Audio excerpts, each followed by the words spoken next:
Thank you very much for the introduction. I appreciate anybody who is willing to perjure himself on my behalf. Ladies and gentlemen, I want to talk tonight about a long, hard journey, the journey to democracy. Bronislaw Geremek, after whom this lecture is named, made that journey. He helped Poland make it, and he helped me make it. Many of you helped us. Here in Washington, D.C., we come together to honor Bronislaw Geremek in these distinguished surroundings. I'd like to say thank you. Thank you to all of you from the Polish people. I want to express our national gratitude today to one special American, a man whose body was imprisoned, but whose spirit stayed free, a man who came through that pain and became a national and international symbol of integrity and principle, a symbol of generosity and reconciliation, a man with a lifelong commitment to democracy and an unwavering in his support for Poland's freedom. Of course, I mean Senator John McCain.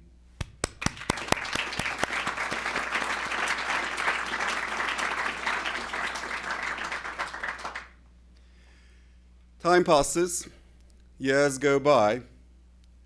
One day you realize that for your children, the life you have had is part of history. It's old. Solidarity, the Gdansk shipyards, martial law, the grace and the leadership of Pope John Paul II, the Round Table, the first free elections, President Lech Wałęsa.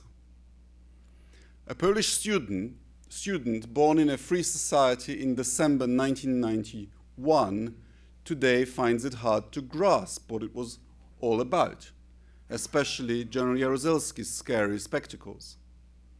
The Polish example recedes into history, but new examples are here before our own eyes. Belarus, Egypt, Bahrain, Libya. Countries where people at last have hope and demand immediate change. When you set out on a journey, you need to know where you've started from, and you also want to know where you want to go. You also need to know yourself, who you are and what you stand for.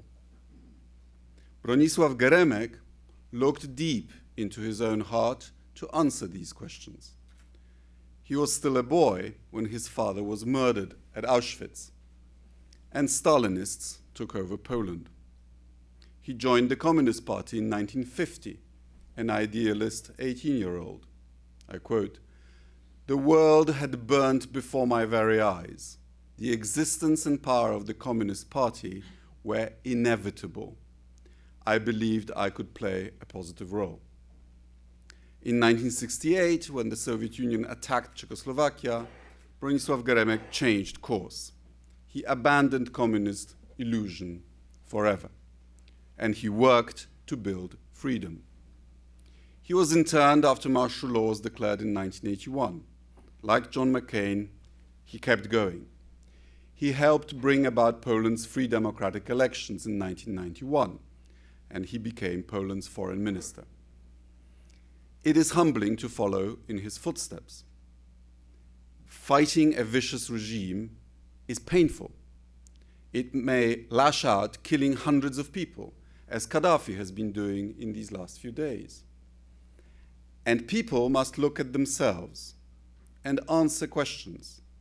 Do I keep my head down, engage in petty sabotage perhaps here and there, and hope for better times?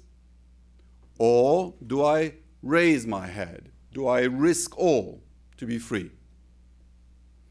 People facing this fateful choice need to know that they are not alone, that they have friends. The United States government and people gave Poland strong political words. They backed those words with strong action. Radio Free Europe, help to NGOs, help to trade unionists and journalists, scholarships, training, help for families of activists in prison, help to the Catholic Church. We Democrats knew whose side you were on, our side. Bronislaw Geremek hugely appreciated American generosity. It was fitting that he spoke for Poland on the 12th of March 1999 in the Harry Truman Presidential Library in Independence, Missouri, and there are some here who heard him do that. The day Poland joined the North Atlantic Treaty Organization, he said, "The nations who joined this community today were denied those values until 1989. On the streets of Budapest in 1956, Prague in 1968, and Gdansk in 1970 and 1981, they paid a heavy price. They have proved their democratic credentials, which give them the right to be here today." He donated to the library one of the famous Polish 1989 election posters featuring Gary Cooper from the movie High Noon. He said that that poster had helped Poland to join the community of free nations. He said, "For the people of Poland, High Noon comes today." Back in 1991, when communism ended, the world seemed a bright, optimistic place. High noon indeed. A new era of global cooperation had started. The days of crass collectivist ideology had passed. History had ended. But as we know, a new uncertainty emerged. Global opinion polls pointed to declining faith in democracy. Bronislaw Geremek wrote an article wondering where democracy was heading. Quote, "Democratic values do not function without citizens. There can be no democracy without Democrats." And I think he was onto something important. When the Soviet Union collapsed, Western democracies had two winning arguments. Number one, that democracy is morally superior to one-party dictatorship, but also, two, that democracy delivers far better practical outcomes. Democracy meant prosperity, dictatorship meant stagnation. But since then, dictatorships and autocracies around the world have learned the lesson of the collapse of the Soviet Union. They offer a new option: rising prosperity without democracy. They liberalize the economy while keeping tight control on the political outcomes, the so-called managed democracy. Meanwhile, the democratic world itself has new problems. On both sides of the Atlantic, there is an uneasy feeling that government is too big, too inflexible. Instead of Paul Kennedy's imperial overstretch, although we have a bit of that, we have a socio-economic overstretch at home.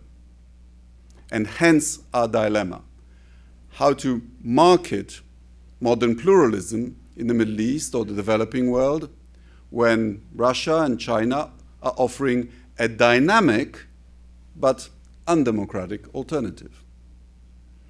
But that's not the real issue. Democracies and dictatorships alike have a problem which did not exist in 1991. Mobile phones and cheap computers give people everywhere a new networking power. That is why the events in the Middle East are so important. Elected governments and wicked regimes alike come and go. Real transformation comes when an old idea crashes against new reality. Bronislaw Geremek changed course when he saw Soviet tanks crushing Czechoslovakia. He said, "I joined the party from an illusion, and I left in 1968 when I lost that illusion." That's what's happening across the Middle East. Loss of illusion. We too have lost illusions about the Middle East, illusions of stability. many of these regimes have deep roots in Cold War National Socialism, which emerged as European colonial rule receded. And all of us, left, right, center, have ingloriously accepted these decaying, miserable autocracies. Like Bronislaw Geremek's Communist Party, they looked inevitable. Better the devil you know, especially if the devil is rich. As we have seen in Iraq and Afghanistan, if you topple a devil here or there, you can get into some serious difficulties. And now, in a matter of days, tens of millions of people have decided to leave their world of illusion, to stop being cheated. These protesters don't look to Gary Cooper for inspiration. They know what they don't want. They have yet to discover what they do want. And we can't be sure that they will want what we want. These amazing changes in the Middle East have implications for Poland's security. It's the same distance from Krakow to Cairo as it is from Minneapolis to Miami. I'm urgently working with my EU colleagues to work out how best to help. We are looking, for example, at the idea of establishing a European endowment for democracy to help democratic forces in countries and regions neighboring to the European Union, both south and east, such as in Belarus. I support my German colleague Guido Westerwelle's idea that we should have a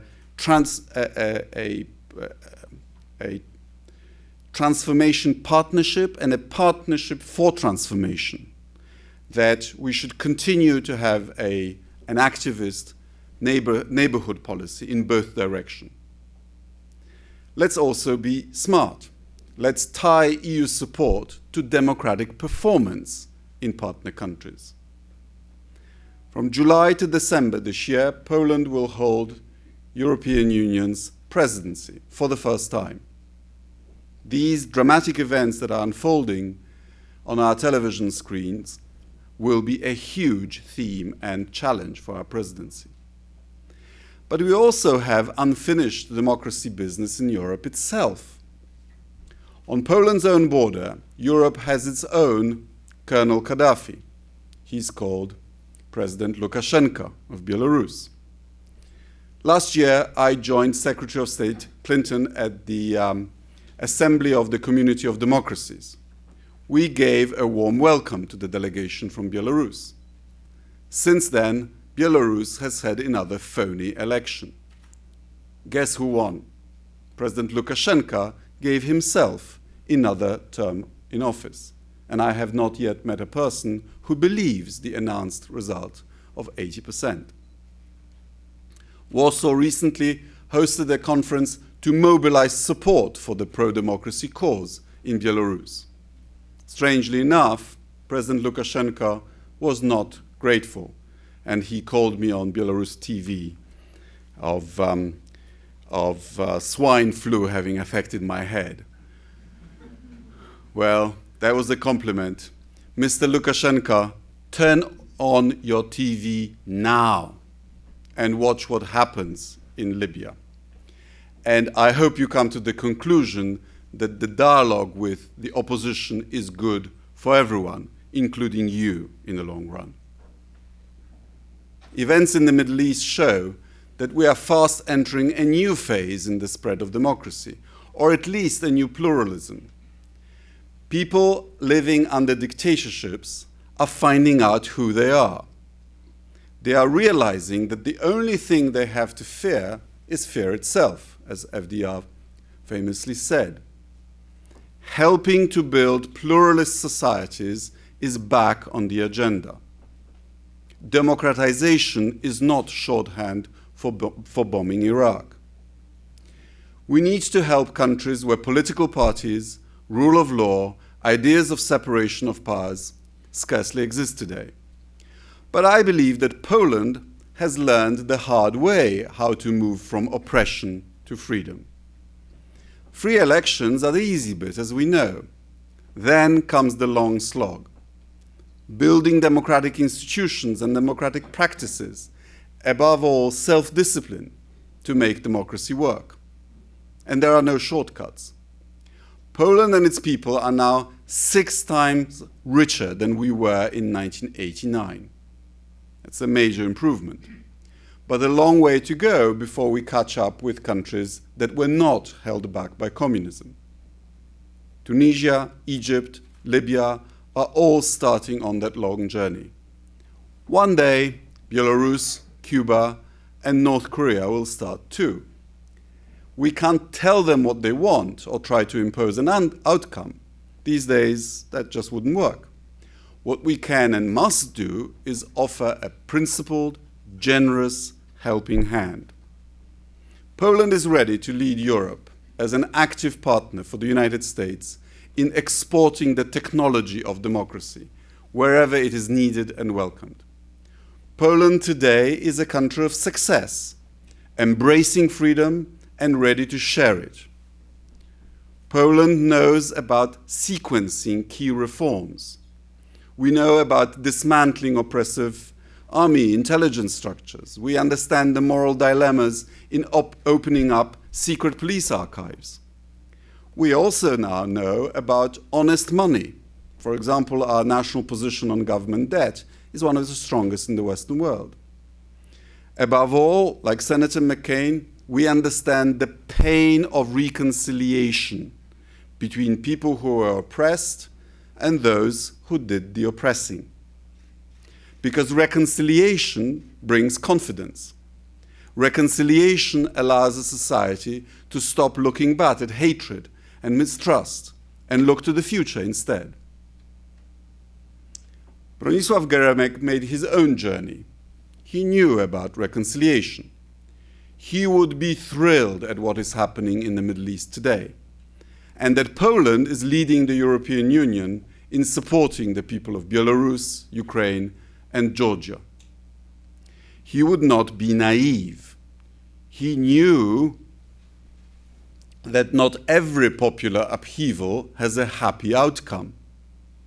But Bronislaw Geremek knew that it is worth taking risks to support freedom and democracy. And that when the United States works with Poland and its other friends in Europe to do just that, great things can be achieved. This is his legacy to us all and the spirit of solidarity. Thank you.